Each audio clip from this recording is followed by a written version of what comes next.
Uh, Hopefully y'all can see that. Yep. So we will begin. So my name is Casey King. I'm the lead inspector with the Industrial Hemp program here with UDAF. We've decided to get together and do a monthly licensee meeting with everyone. And kind of the main purpose of this meeting is to a forum where we can discuss industry matters, ongoing processes, changes that are happening, any legislative updates, anything along those lines. We just wanted to reach out to you guys and be in communication with you. So hopefully you're staying up to date with the laws and the rules that we're giving and everything along those lines. So what I'll do is we'll start off with introductions of our team. We'll start off with Brandon Forsythe. He's our program director. Thanks, Casey. Brandon Forsythe, I'm the director of the Hemp and Medical Cannabis programs here at the Utah Department of Agriculture and Food. I've been with the department for about 4 years now, and quite excited to get this licensee group going. We really want to see some good things happen in the hemp industry this year. Yeah, I guess I'll turn it over to Cody. Yep. Thank you, Brandon. Yep. Go ahead, Cody. Yeah, I think that we keep having some issues with people's computers stalling there. Both Casey, you and Brandon both had kind of stalled, at least on my computer anyway. But I'm Cody James. I'm the Deputy Director of the Industrial Hemp and Medical Cannabis Division here at the Department of Agriculture. Been with the two programs pretty much almost since its inception. For the most part, been with the Department of Agriculture for going on 19 years now.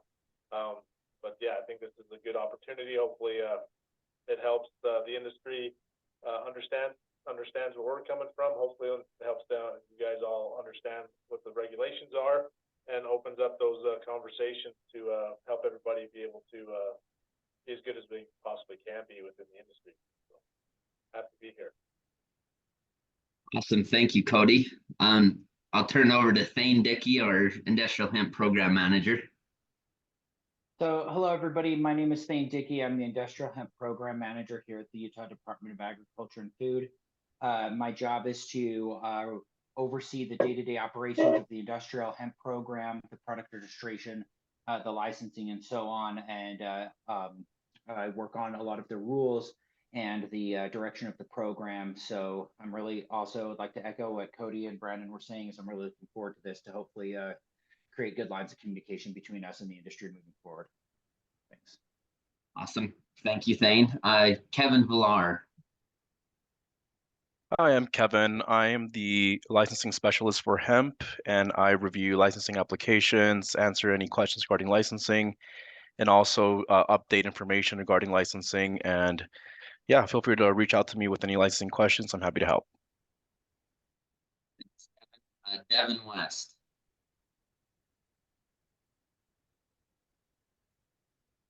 Hi, I'm Devin West. I'm one of the product specialists on the industrial hemp side. Review applications, answer general questions.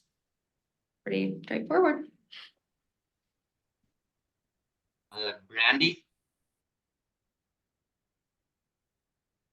Hi, I'm Brandy Ahangani, so I'm the other half of the product registration team. So we work with the registrants and the registries, and we go over the labels, the lab work, and we work with the public for any questions they have for legal products in the state.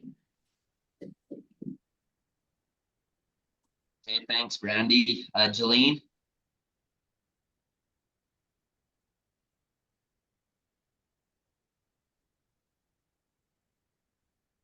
I think you're muted, Jolene. We can't hear you, Jolene.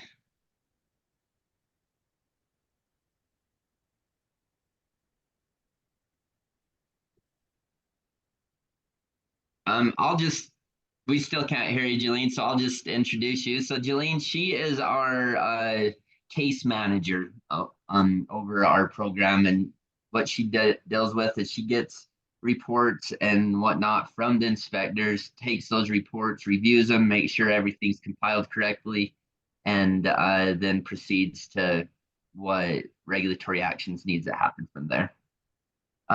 Also on this call, you'll have our inspectors, Tom Smart, Jesse Smith, David Brinkerhoff, and Jesse Durant. There are 4 inspectors that go throughout the state, going to your retail establishments, your processing establishments, and making sure that you're following the rules and the laws. And they're there to help if you ever need help, along with everybody else on our team. You know, we wouldn't have a job if it wasn't for you guys, and so go ahead and reach out to us if you'd like. We are going to open the chat up.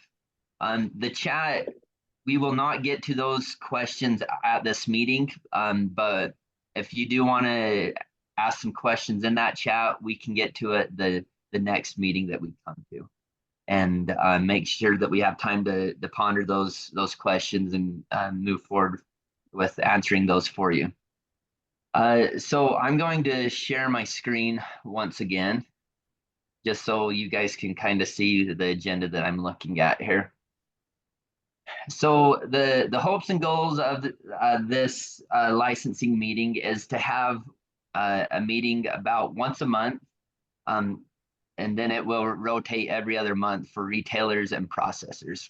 So if you look right here on my screen, we'll have retailers and processors. You're both here in February, and then we'll go to processors in March, retailers in April, and so on and so forth.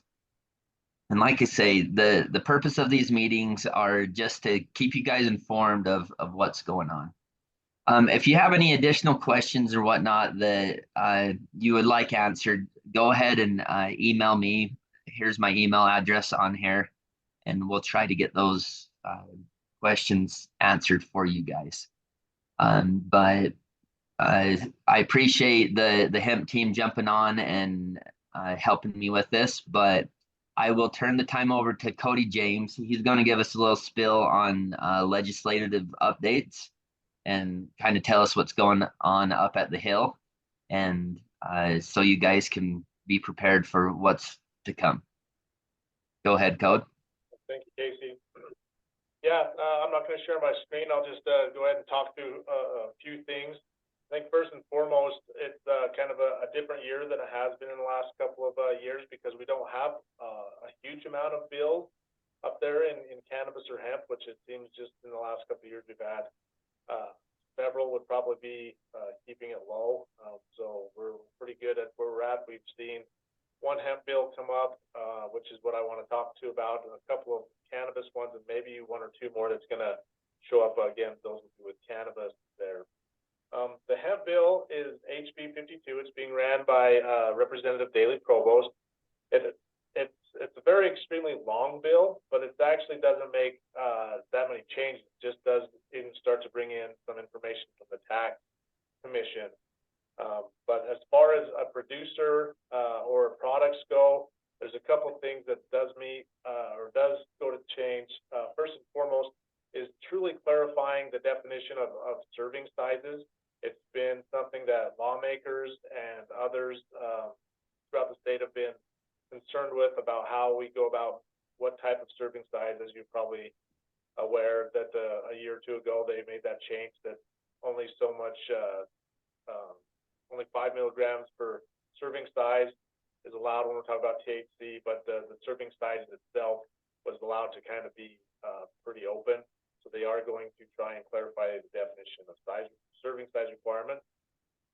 There's a portion about transportation of industrial hemp coming into the state and things like that. So just more clarifying on what can come in, how that's going to do. There's actually some rulemaking authority that goes with that. It's kind of, I guess, if you will, following in the footsteps of some other states throughout the nation, hopefully to help industry members going forward. Next, it does get rid of the industrial hemp laboratory permit. So we've had that open since the inception of the program. We haven't got a whole lot of those, but the change will actually allow our department, our state lab, that Dr. Forsyth runs, to actually contract with other labs to help them run some of the tests and things like that. So hopefully, as we get to a need to do that, that we can take a little bit of the load off of our lab and spread that out as well. It removes the registration fee for cannabinoid products. It still does require that products do get registered within the state of Utah, but it would remove that fee if this bill passes.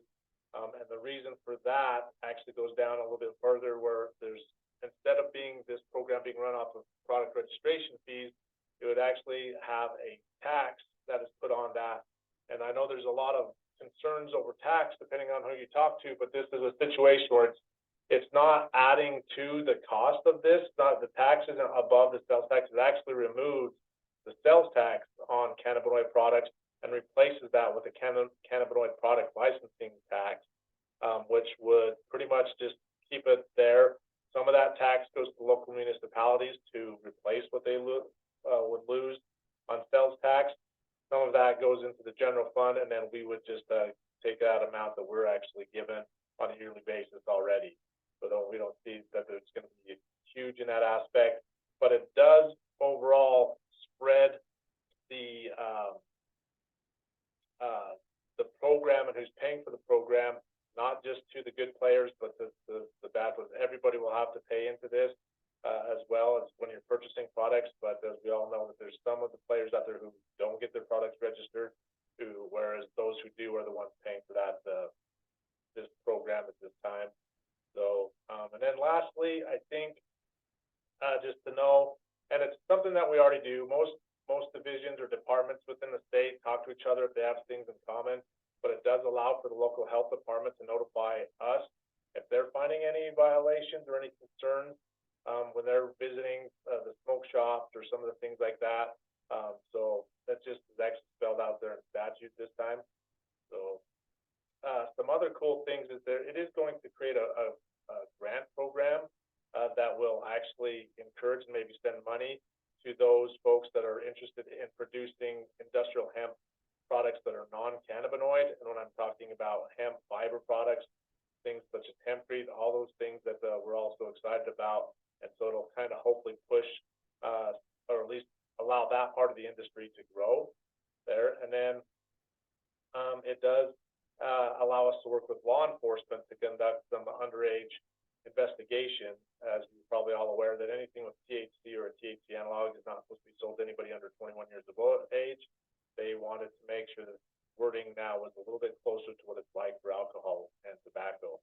So overall, the hope is that this actually is a win for those people in the industry that are trying extremely hard to be compliant, and then allows them to ease on some aspects that are not. So with that, Casey, I'll turn it back to you. Awesome. Thank you, Cody, for that. Appreciate your spill on all of the legislative stuff. I will now turn it over to Thane Dickey. He's going to talk to you a little bit about Salesforce and what we're dealing with Salesforce right now. Okay, everybody, thanks. So I just wanted to talk a little bit about our new licensing system, the AIM system. We had a webinar last week where I went over the process for registering the system, applying for products, applications for licenses, and so on. I would strongly encourage you. We have I sent out emails to everybody last week with a link to the video. We're going to be posting that video on our website, and after I finish up with this webinar, we're going to be sending out another follow-up email, and I will include the link to that for details on AIM's issues. Just as a broad overview of those who did not attend, UDAP has adopted a new system for managing applications and licenses for product registrations. It is called AIMS. The link is on our the UDAP department website. And through this new system, you'll be able to apply for your applications, pay online, be able to print out product registration certificates and licenses for all of your hemp licenses and product registrations. as well as other departments at UDAF are coming on board. And right now we have hemp, cannabis, and organics. So I will make sure that everybody gets the links to our resource guides for using the new AIM system and the video demonstration. Just as a reminder from the hemp department, we are sitting at February 6th, 2024, and all processing licenses and all retail permits expire in December. For those of you who have managed to connect and apply and get your licenses renewed, thank you. If you're listening to this and you've not renewed your license, please reach out to us. If it's regarding the AIM system and you can't log in, I will include the link from the last meeting for our reporting system, so you can send us a message to make sure we get your system cleaned up and taken care of. So that's all I got. Awesome. Thank you, Thane. I appreciate that. I'll take a few minutes now just to kind of talk to you guys a little bit about what we're seeing out and about while we're doing our inspections. We'll start with the retailer and kind of their responsibility is what they've got going. As we're going out and about, it's the beginning of a new year, and we're noticing a lot of people that are not licensed. I think we're just a little bit over half of what we were last year. So make sure that you are licensed with us to prevent any fines or any citations that may occur when you do not have a current retail license with us. When we're out and about inspecting these products, the inspectors are making sure that the products are registered. They're looking at the labeling, making sure that the labeling is compliant with everything that we're doing, that none of the stuff that we're seeing out there is above the 0.3% THC, that all the cannabinoids that are found in each of those products are approved cannabinoids, that we're not finding any cannabinoids in food items. We're seeing a lot of drinks with cannabinoids in them and whatnot at this time. And then we're also finding a lot of stuff that's still appealing to children. So just make sure you have your products registered in your guys' stores. If you are a processor, that if you're distributing that within the state of Utah, that it adheres to all of our rules and regulations. And another thing that the inspectors are doing, they're going out and sampling registered products, and we're making sure that what's being sold out to the public is good for the public, that there's truth in the labeling, that they're getting what they should be getting, and everything along those lines.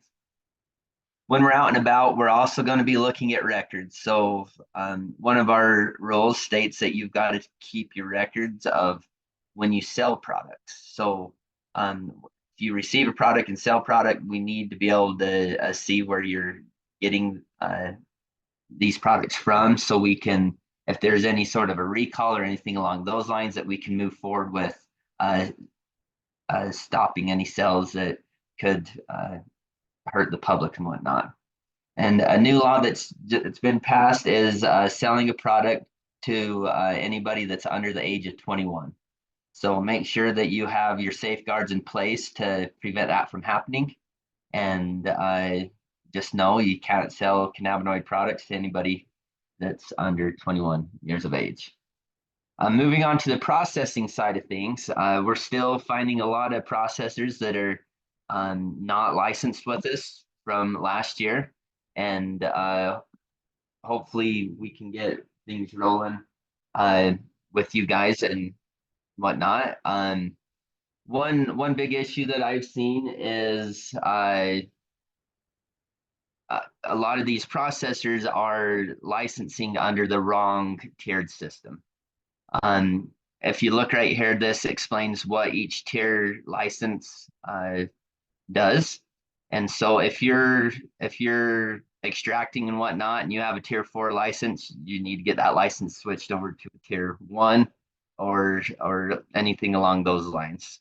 So a tier 1 license allows you to receive, store, extract, transport, and sell raw plant material or raw concentrate and manufacture finished industrial hemp products. A Tier 2 license allows a licensee to receive raw plant material and extract it into raw concentrate to store, sell, or transport. So they are not making the final product. A Tier 3, they're allowed to receive, store, package, and label finished industrial hemp product. A Tier 4 is essentially just the storage. They're allowed to receive, store, transport, and sell raw concentrate, raw plant material, or finished industrial hemp product and perform a minimal processing for storage only. So know that. And like I say, if you have not gotten your license with us, get a hold of us. Let's get it rolling. Make sure that you're under the correct tier system and move forward that way. As far as processors go, you are required to keep records of receiving, processing, and shipping of your products. So when an inspector comes in to do an inspection, you need to have that available for them, so we can see where products coming in from and where it's going out to, and so on and so forth. And just one thing that I have been seeing at inspections are scales. You know, as a processor, you're required to have certified scales, and that makes sure that everything is weighed out correctly, and the consumer is getting what they should be getting. But other than that, that's what I have for processors and retailers. I'm going to turn the time over to Brandy. She's going to talk to you a little bit about registration updates. Thank you, Casey. So we just wanted to give a presentation on exactly what the product registration department does. We speak to a lot of you on a daily basis, and we're able to help people on all levels. So we wanted to give kind of a broad overview of what we do, and then each meeting will focus on a different aspect of the job, or if you have suggestions, things that you've been wondering, you can also let us know that. So let me share my screen. And let's.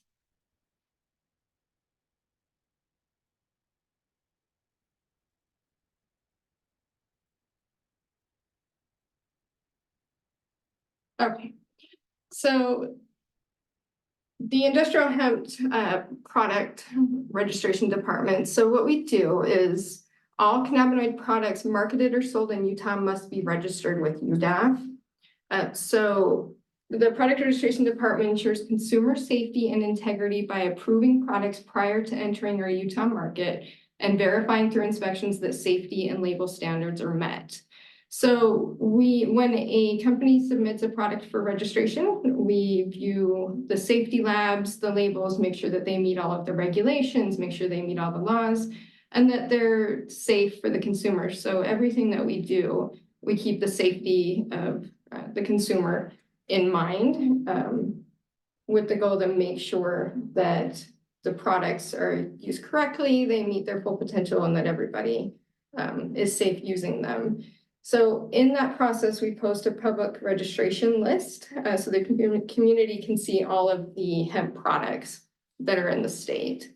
So on that registration list, and this will be available after the meeting today for the address, but you can go online and you can see at any time any of the registered products in the state. So on that list is a unique product number for each product, and that can also be verified on the product certificate. So every time something is registered, it receives a product certificate, and those two numbers should match.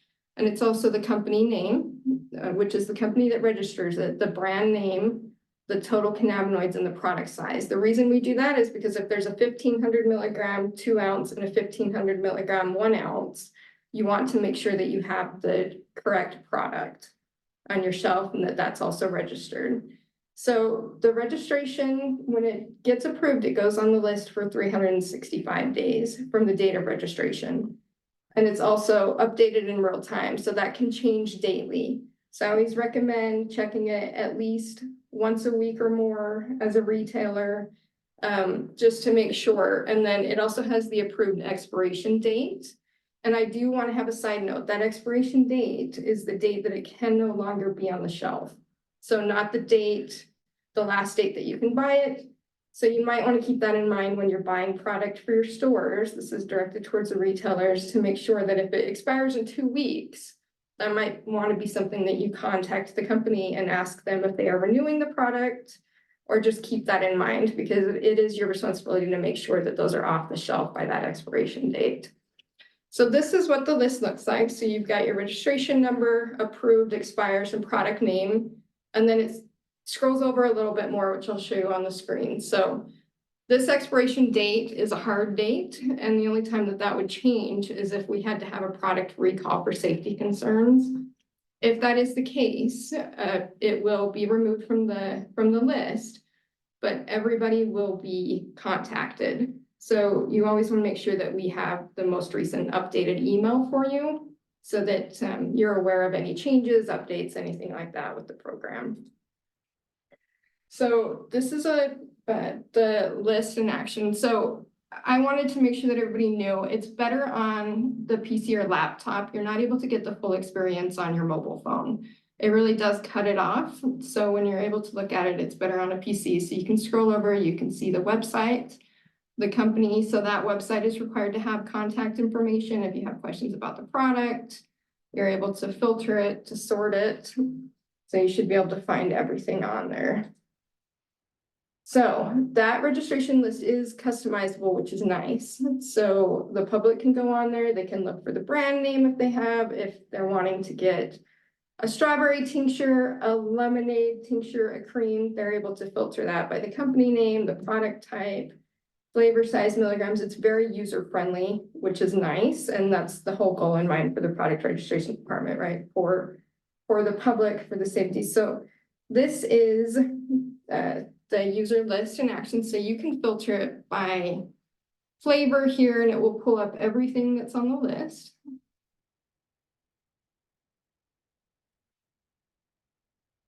So you are able to type that in, and I will mention that a mobile option is in the works. So that will be nice for everybody when you're out. You're able to just look at the list, but right now it's just not optimized for that, but we will keep you updated when that is available. So you can definitely filter through the list here. You can go through milligrams, you can go by the company. So we tried to make it as user-friendly as possible. If you have any suggestions on ways that it's easier to use, we would love to hear from you. It's always a work in progress, everything.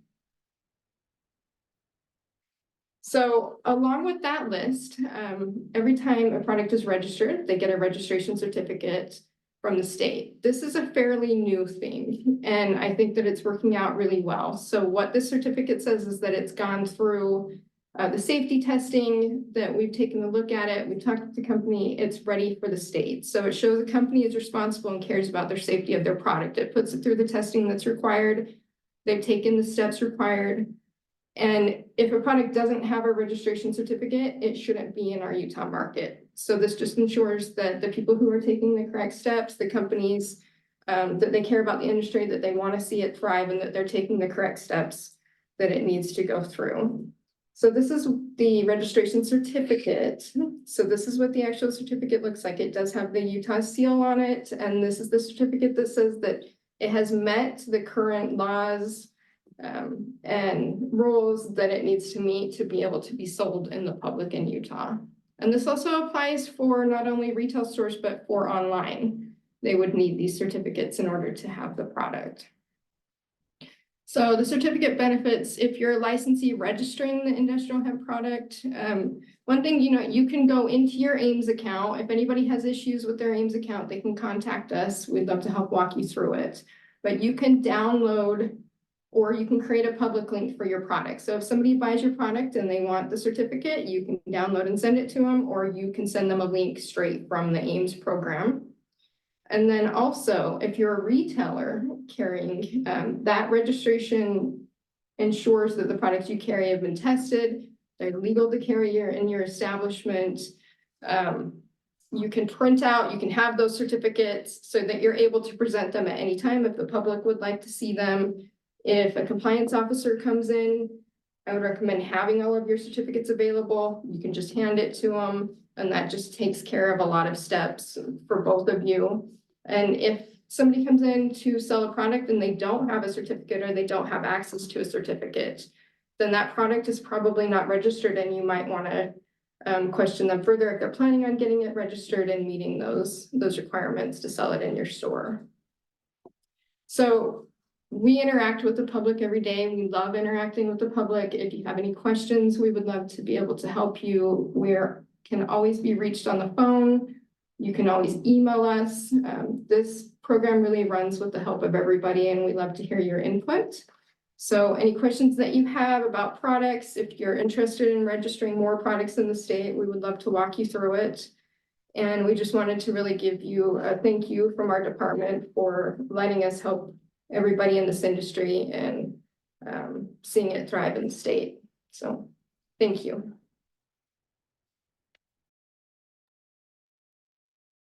Thank you, Brandy. Brandy does a really good job with product registration. We're really grateful to have her around doing what she does. We will now turn the time over to Kevin Villar. He's our licensing specialist, to give a few updates on what he's seeing on the licensing end.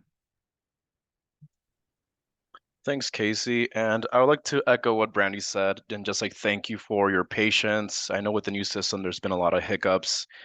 So if you still have questions unanswered, just feel free to email us at hemp-licensing@utah.gov. But I thought I would go over just several questions that have been coming up recently over and over again, just to clear things up. So if you have applied and paid for a license through Salesforce, you most likely have been contacted on any items that have been pending, or you'd have been issued a license. I've caught up to mostly since last week, so most people have been contacted in this category. But if you have applied online and selected offline payment, I'm still going through that list and contacting those who have not paid through Salesforce. But please, if you have not received an email from me or have been issued your renewed license and you have paid over the phone, just send me an email and also send me your receipt so we can connect your offline payments to your Salesforce application. Let's see. Also, if you have paid over the phone but have not applied online, please just follow the instructions on our site on how to log into Ames and submit an application. And if you're having any issues, again, just send me an email. Let's see. Another big one that has come up recently is the production report that is required for processors for renewals. So this link for the report is not available online, but we have sent out an email to all the processors who were licensed last year. If for some reason you haven't received this message or the link, just feel free to send me an email and I'll send you the link. But that is a big one for renewals. Let's see, another big question is the food permit requirement and the processor tiers. So the food permit from UDAF or the GMP is required for all tier 1, 2, and 3 hemp processors who are processing or dealing with human consumable hemp products. So you can contact regulatory for these questions and renewing. My main contact for that is Lori Hicks. Her email is just her name, LORIHICKS @utah.gov. And she will just connect you with an inspector to renew your food permit for this year. And again, there are exceptions if you are making, for example, cosmetic only hemp products and no human consumables. The inspectors will have a checklist for your facility, so you will be exempt from this requirement when applying for renewals. The other exception is for just if you're making pet products or handling pet products only. We are requiring a third-party GMP certificate for renewals on that. Another big item for the applications that people are asking about are background checks. And the state specifically requires the identity history summary. And there's a link with directions on how to get that done on our website. And we are asking for the background checks for all the license holders to be within 90 days of the application. And we also require background checks for key participants. The definition for key participants is in the hemp rule. It's R68-25. I believe it's also on our website, but feel free again to reach out if you want to clarify that. And then we also require that for any employee handling over 0.3 THC hemp material. Let me think. Okay, another big one is the blueprint. So on that, we're just requiring a drawing or sketch. We just want to know which rooms you are processing, labeling, packaging, etc. Just a reminder, if you are a processor also handling medical cannabis, we need to know the separation from hemp storage and medical cannabis. And the inspectors will be checking on this and making sure that there's separation between the two. And also for storage of any material that's above 0.3 THC, that needs to be stored separately from everything else. But yes, yeah, in general, just reach out to me if you have any questions. I'm happy to help you. Again, right now we have a limited staff handling all the processors, all retailers in the state. So bear with us, but we will get to your questions. And again, my email is hemp-licensing@utah.gov. Thank you.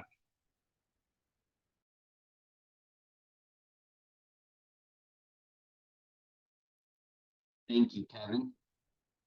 Appreciate you doing that. Well, that concludes our licensee meeting for today. Just so you guys are aware, the processor licensee meeting will be March 5th at 1 o'clock. So we will be sending you guys invites for that. So feel free to jump on, and we have had quite a few questions in our chat, and we'll try to get to those and try to answer those at this next meeting and whatnot. But like I said, go ahead and reach out to me if you do have any further questions. My email is caseyking@utah.gov, and we will try to keep this going, and hopefully this is helpful for you guys and answers your guys' questions and keeps you informed on what we're doing.